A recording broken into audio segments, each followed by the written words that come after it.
नमस्कार दोस्तों, मेरा नाम है राज के वर्मा और आप देख रहे हैं रिपोर्टर जी। अगर आपने रिपोर्टर जी चैनल को सब्सक्राइब नहीं किया तो सबसे पहले चैनल को सब्सक्राइब जरूर करें, लाइक और कमेंट्स करना बिल्कुल ना भूलें। हरियाणा में राज्यसभा की एक सीट के लिए उपचुनाव होने और ऐसे में इसको लेकर जंग लगातार अब तेज होती जा रही है। इस सीट की दावेदारी पर कई नामों पर चर्चा हो रही है। प्रदेश अध्यक्ष मोहनलाल बड़ोली, सुनीता दुग्गल, संजय भाटिया और इसके अलावा कुलदीप बिश्नोई ने भी अपनी भागदौड़ तेज कर ली है।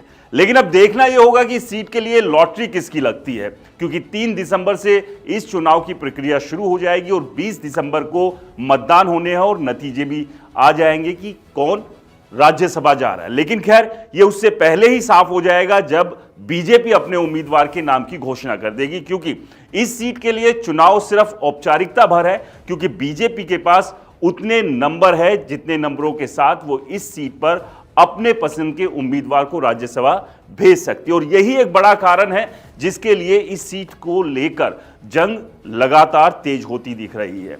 तमाम नेता अपने अपने स्तर पर अपनी गोटी सेट करने में लगे हुए हैं और इसी कड़ी में कुलदीप बिश्नोई ने भी कल दिल्ली में एक जगह से दूसरी जगह काफी तेज दौड़ भाग की। सबसे पहले वो गृह मंत्री अमित शाह से मुलाकात करने पहुंचे और उसी के बाद से ये कयास लगाए जाने लगे थे कि नाराज कुलदीप बिश्नोई क्या अब मान गए हैं, उनकी नाराजगी क्या दूर हो गई है। इसके बाद दूसरी तस्वीर उनकी आई राष्ट्रीय अध्यक्ष जेपी नड्डा के साथ और तीसरी तस्वीर आई हरियाणा के सबसे ताकतवर नेता और पूर्व मुख्यमंत्री मनोहर लाल खट्टर, जो कि अब मोदी कैबिनेट में मंत्री है। पीछे लोकसभा चुनाव के दौरान मनोहर लाल खट्टर और कुलदीप बिश्नोई के बीच के रिश्तों में कुछ खटास भी आई थी और इसके पीछे कारण था भजनलाल को दिया हुआ मनोहर लाल खट्टर का एक बयान। लेकिन उसके बाद से अब जो तस्वीरें सामने आई है उससे ये लग रहा है कि कुलदीप बिश्नोई ने राज्यसभा की सीट के लिए अपनी नाराजगी, अपनी खटास को दूर करना शुरू कर दिया है। लेकिन ये मैराथन दौड़ कितना रिजल्ट कुलदीप बिश्नोई को दे पाएगी ये अभी देखना होगा, क्योंकि अभी तक बीजेपी ने यह साफ नहीं किया है कि राज्यसभा में वो किसको भेजने जा रही है। और जिस तरह से कुलदीप बिश्नोई के साथ पिछले कुछ महीने घटे हैं उससे ऐसा लग रहा है कि शायद इस बार भी कुलदीप बिश्नोई के हाथ निराशा आए।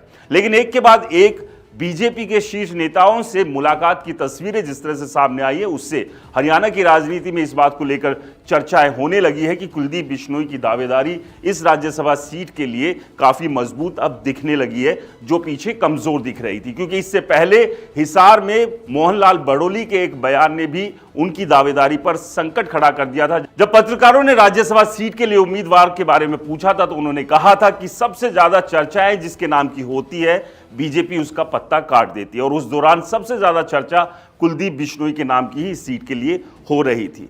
अब देखना यह होगा कि तमाम इन नेताओं को मात देते हुए क्या कुलदीप बिश्नोई बीजेपी से राज्यसभा की दावेदारी ले पाने में कामयाब होंगे, क्योंकि इससे पहले चाहे लोकसभा चुनाव हो या फिर दीपेंद्र हुड्डा के द्वारा दिए गए इस्तीफे के बाद खाली हुई राज्यसभा की सीट हो जिसे किरण चौधरी को बीजेपी ने दे दिया, और उसके बाद विधानसभा चुनाव में भव्य बिश्नोई के हारने के बाद कहीं ना कहीं जो कद है कुलदीप बिश्नोई और उनके परिवार का वो ना केवल बीजेपी बल्कि हरियाणा की राजनीति में कमजोर हुआ है। तो क्या इस बार जो राज्यसभा की सीट के लिए अब उपचुनाव होना है इसके लिए बीजेपी उन्हें अपना उम्मीदवार बनाकर उनकी राजनीति को एक बार फिर से पंख देने का काम करेगी? आपको क्या लगता है हमें कमेंट्स कर जरूर बताएं। रिपोर्टर जी चैनल को सब्सक्राइब नहीं किया तो दोस्तों चैनल को सब्सक्राइब करना ना भूलें। नमस्कार।